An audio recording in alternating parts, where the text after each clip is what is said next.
Hello and welcome to the podcast. We have a special guest in studio right now who's about to take over live when we leave the studio, that being our newest member, Jenna, who is a big hockey fan. So I'm sorry, Lisa, but you're going to have to deal with this. Can't I leave? No, you have to stay and pretend to participate. All right.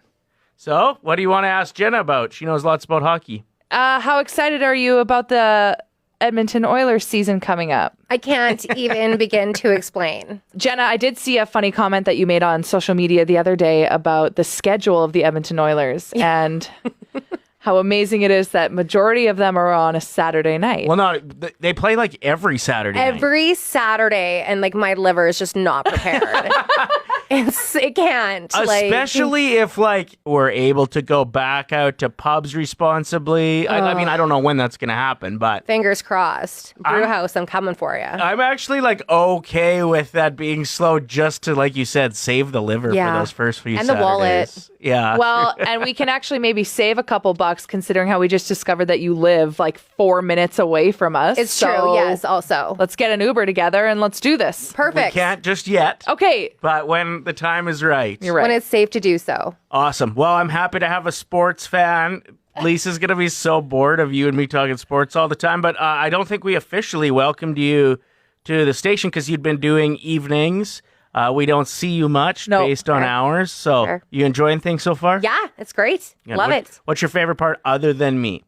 Great question. Probably just the text messages that roll in. There's some great messages. Yeah. Awesome. Jenna, what's your social media so people can give you a follow? Literally just at Jenna Winterburn. Love there it. it is. It's your last name, right? It's my last name. I thought maybe you were just cold. I thought maybe you like lived on Winterburn. That's what everybody thinks. Everybody This girl's thinks obsessed that. with the South Side. Isn't that West Side? Oh, sorry. This girl's obsessed with the West Side.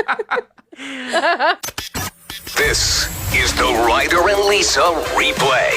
Brought to you by Southtown Hyundai. Check out the Southtown Hyundai Advantage at southtownhyundai.ca. A very interesting day yesterday south of the border, and a couple restaurants that didn't ask to be associated with it were based on a couple different things. The first being Anderson Cooper, who decided to throw Olive Garden under the bus. It was a really funny line, but here it is. Completely unpatriotic, completely against law and order, completely unconstitutional behavior. It's stunning, and they're going to go back, to the Olive Garden and to the Holiday Inn that they're staying at, and they're going to have some drinks. And I think he was just saying, like, quite often the Olive Gardens are located in the hotel regions, and out-of-towners that come to town will hit the Olive Garden. Is that what he meant? Well, yeah, I think so. Like, I think he's mainly referring to the fact that these people are making this like a day trip. It's not a big deal. They're staying at a hotel. They're having drinks. They're going to the Olive Garden. I can't imagine being the social media manager of Olive Garden, logging in yesterday to be like, whoa, why are we trending? What's going on? Yeah. And then seeing the reason why. What does this mean? Yeah. They're just trying to supply us with free breadsticks and some delicious salad. They didn't ask to be roped into this. They didn't ask to be roped in. And same with Holiday Inn. Right, true. They were mentioned as well. And then this viral TikTok video throws one of my favorite restaurants into the mix, even though they didn't ask for it as well. Of course, this is referring to the people that stormed Capitol Hill yesterday. Just a warning, anyone, if you're out there at a DC area Arbys, it's about to get very crowded. There's going to be a bunch of people who smell like beefaroni who are going to be showing up. So get out of the Arbys. They're coming. I promise. I mean, I don't think all of them looked like they smell like beefaroni. I did see one picture of a guy that looked like he picked up a fresh new Eagle t-shirt from the gas station down the street. Right. So, is Arbys often associated with, like, I don't know. I don't go, so the redneck community? I mean, I don't know. With slogans like, we bring the meat. Is that their slogan? I thought it's we're thinking Arbys. No, that's their old one. Oh. We've got the meat. Anyway, these poor chains. It's not fair to them. No. All right, so Demi Lovato had a lot to say yesterday after the shakedown at Capitol Hill in the States. Well, during it, actually. And you know what? I like seeing celebrities who are passionate about serious issues in the world. I really do. A lot of people are like, oh, stick to singing, stick to acting. I'm like, no, they have a huge following that they can influence. And she's posted a lot about racism in the past. Breonna Taylor, she's supported with that movement. So first of all, I want to say that I do think that Demi Lovato does amazing work. I do. I would like to say that I am in love with her. Yes. This is what she had to say yesterday, though, and it has people a little confused. My heart is broken. It makes me sad to believe how naive I was to think this couldn't possibly happen, and yet it did. Here we are. She continues, I'm angry, embarrassed, and ashamed. I'm in the studio working on something special after today's assault on democracy. So a lot of really funny tweets, people responding, being like, I just know Demi Lovato is in the studio somehow trying to rhyme president with evident and precedent and consequent. And democracy with hypocrisy. And it's true. Bless her heart. But what, instead of making a profit off of a new song, you could just like donate or... Sure. I even feel like, making a speech is important right now, using your social media platform to get the word out about important things. Exactly. But I just don't think what people need right now is a fire track that you rushed to get out in time while it's still relevant. That, who knows where you go. I mean, maybe we'll be surprised. Look at John Lennon. You're right. He released some amazingly beautiful songs that were definitely politically charged. The song This Is America? Right. But those people had time in the studio. Demi rushing to the studio to put out a song is just giving people some weird feels. Like I said, bless her heart. I just can't see myself being like, new music out this Friday. Can't wait to hear what Demi has to say about the assault on democracy. Right. Same energy as Kendall Jenner's Pepsi commercial a little bit, right? Yeah. When she stopped that protest by giving people Pepsi, and everybody in the States is like, not right now, Kendall. Stop it. This tweet, no, girl, please. You can speak whatever you want. We appreciate you using your platform. Exactly. But we don't need any songs about it right now. Too soon. Good luck. Hey, I hope she surprises us with a fire track. 12-year-old Michaela and her grandma went to get some coffee and treats at a local coffee shop. This isn't here in Edmonton. I made it sound like it is, but it's not. Anyway, and when they were leaving, her grandma accidentally dropped her wallet.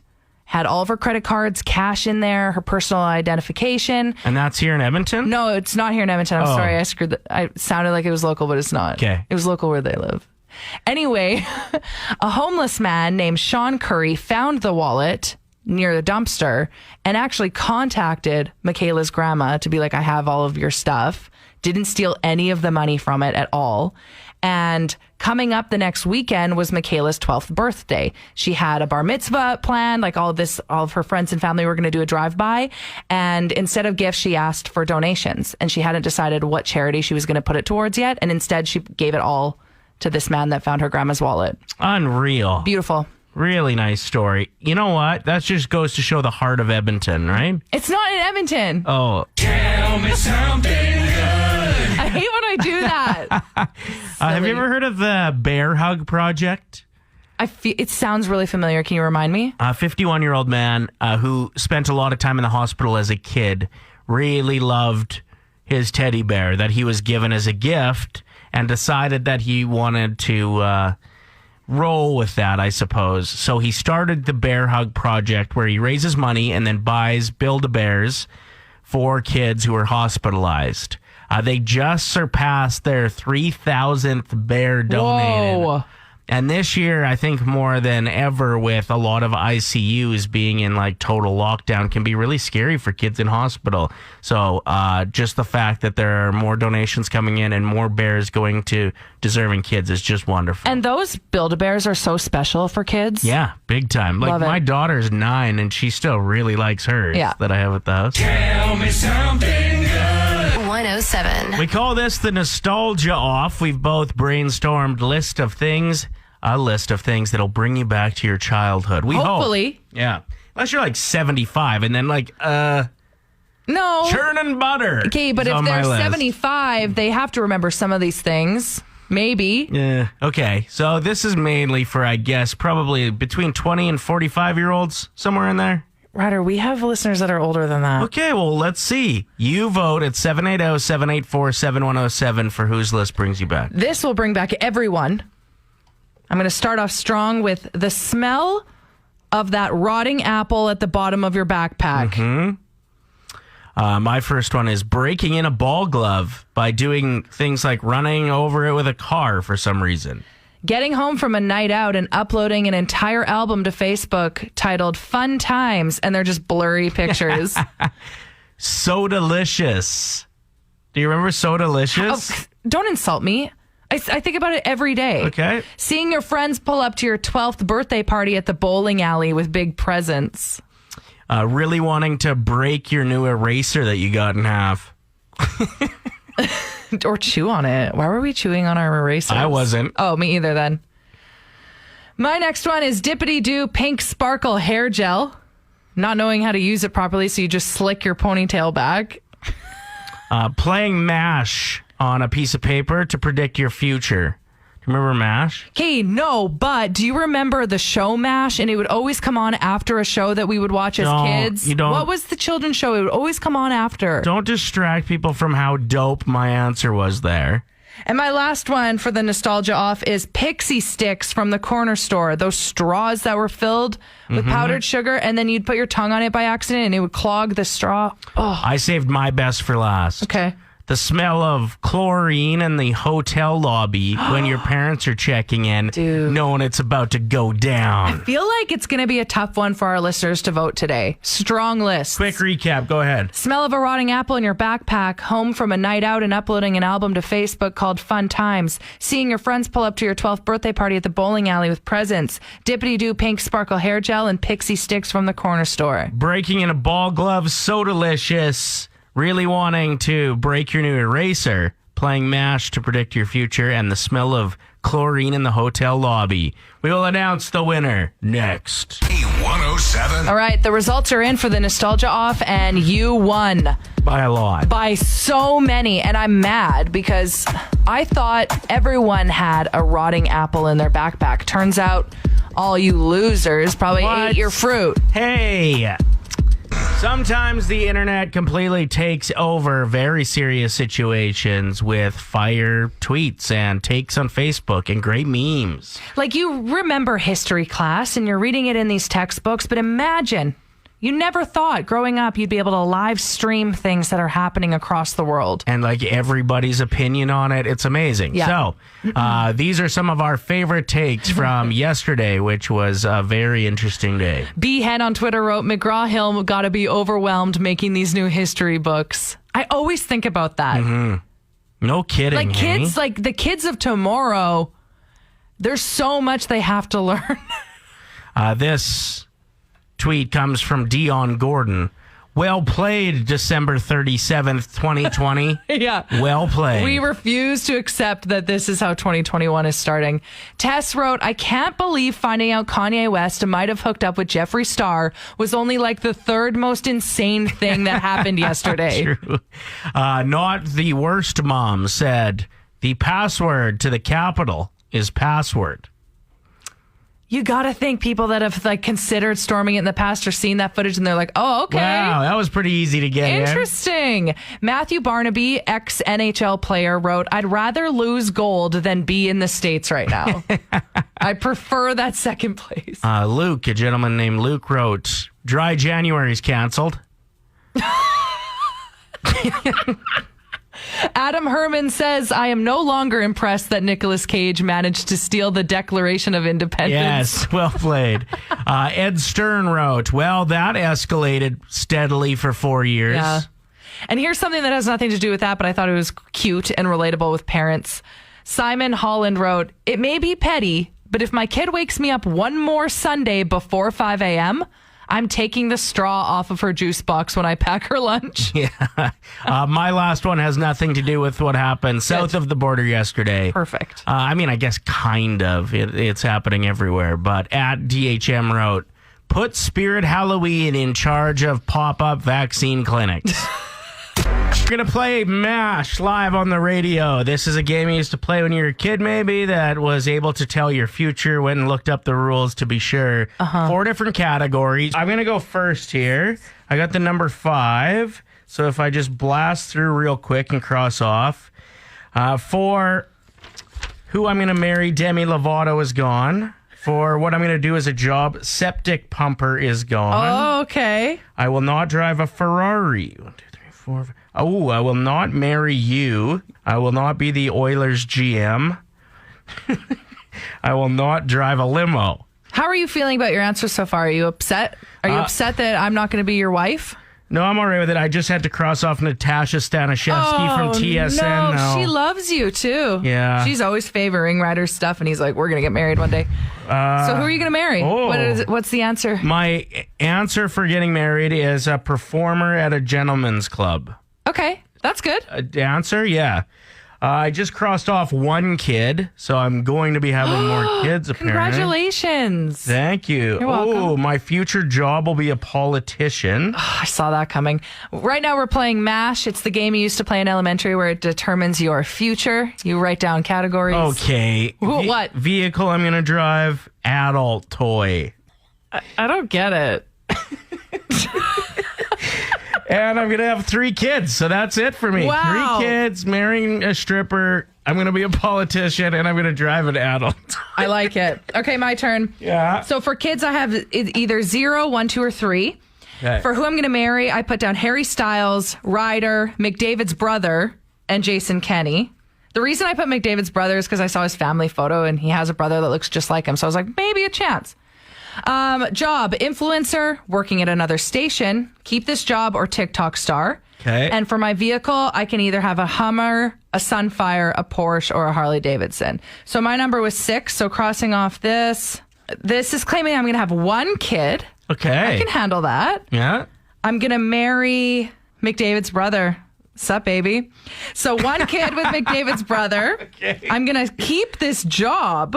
And I'll be driving a Sunfire. I am okay with this life. Bring it on. That makes sense. If you keep this job, you'll have to drive a Sunfire.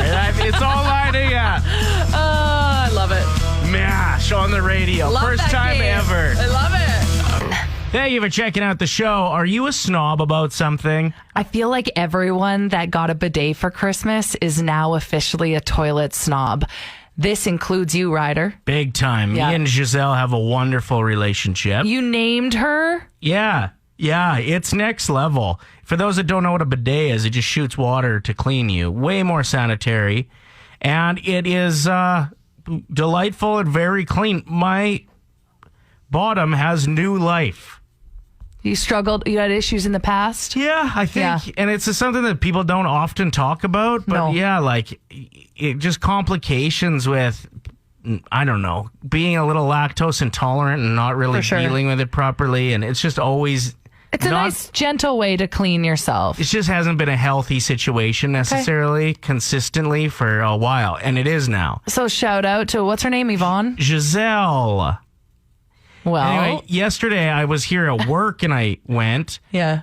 And I was distraught, walking differently. I was You're just scoffing at a toilet that has toilet paper. Yeah. What is this 1 ply? Get me home to Giselle. One of my girlfriends just got a bidet for Christmas too, and she's like, I miss it. I'm thinking of it. I want to buy one for the office. So what are you a snob about then? I think I'm a TV snob, a TV show snob. I was one of the first people in the world that watched Schitt's Creek. So. Okay. Yeah, that is a snobby thing to say. I know, and I will never let it down. Well, and even yesterday I tried to get into Yellowstone, which I think I would have really liked. No, it's so bad because the first scene, a horse dies. No, why would you do that to your audience? And then you just sat in the corner and yelled about how much the show sucked. It's too loud. And the first episode's an hour and a half. I listened to you rant about every portion of Yellowstone's opening episode that you didn't like for 90 minutes. I'm not a big fan of talking about TV shows and details about them on the radio in case they don't know the show, so they don't care. But there's a certain character in the show, and she's obviously wearing a wig. Yeah. And she thinks she's so cool. This is the TV snob that we're talking about. Okay, so what are you a snob about? We're asking you. Cassie just wrote in saying, I'm a bedding snob. I will only buy high thread count and a certain brand. That's a good one, though. That's a really good one because spend a lot of time there. Mm-hmm. People will spend $100,000 on a vehicle for a 10-minute commute and then get cheap sheets that they spend 8 hours a day in. It's so true. What do you got for us? Mashed potatoes.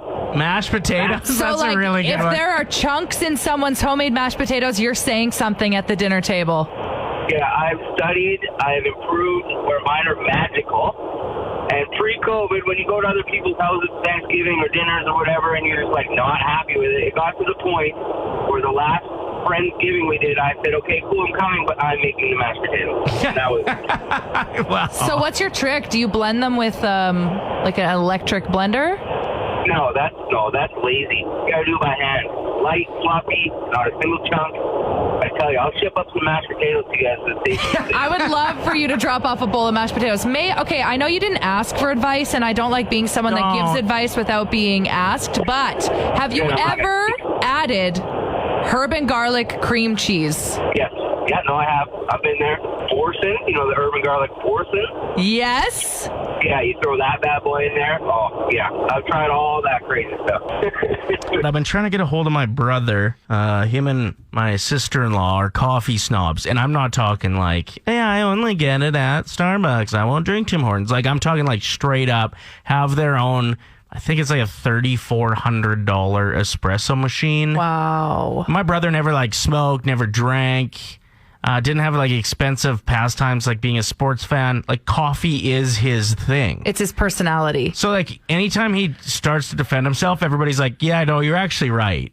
That like I think that's great. You deserve to treat yourself to something that you're inspired by and love. But it's gotten to the point that like their machine needed fixing, and I think it has to be sent back to Italy.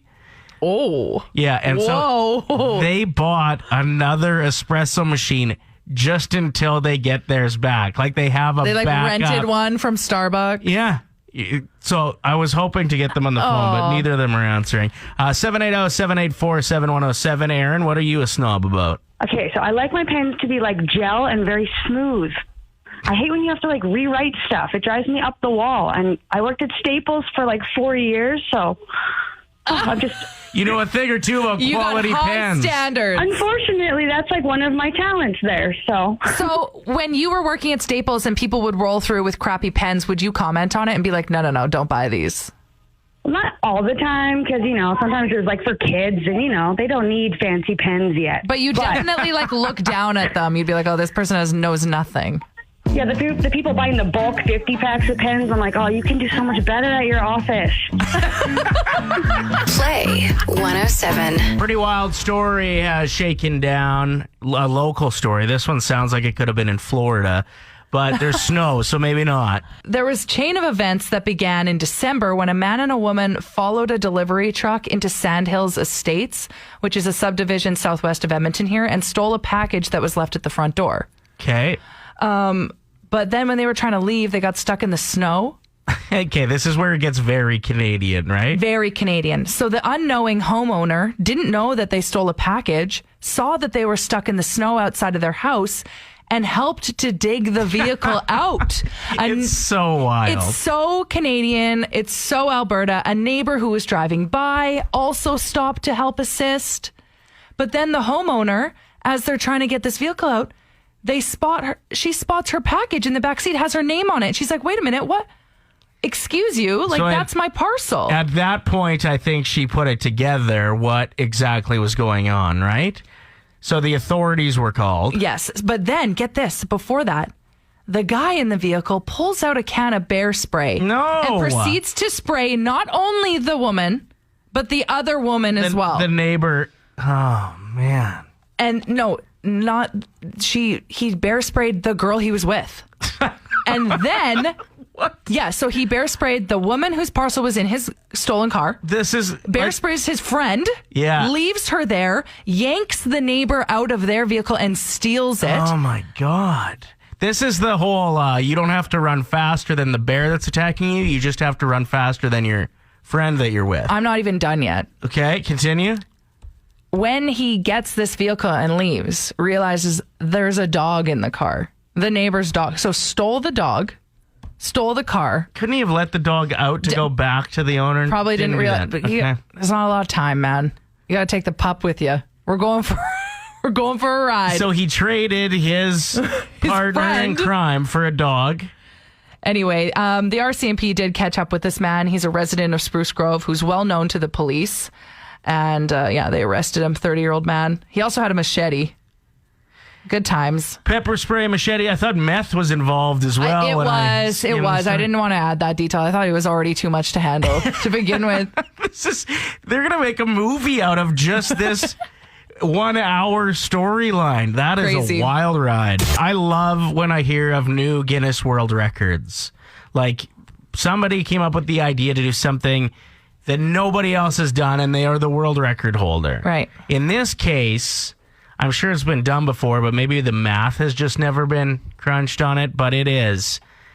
A group of 12 siblings have earned the title of the family with the highest combined age. So the DeCruz family, 12 siblings. You ready for this? Doreen's 97. Oh, okay. Patrick's 95. All right. Geneviève's 93. Joyce is 91. Ronnie's 90. Beryl is 88. Beryl? Yeah, you can tell they're running out of names.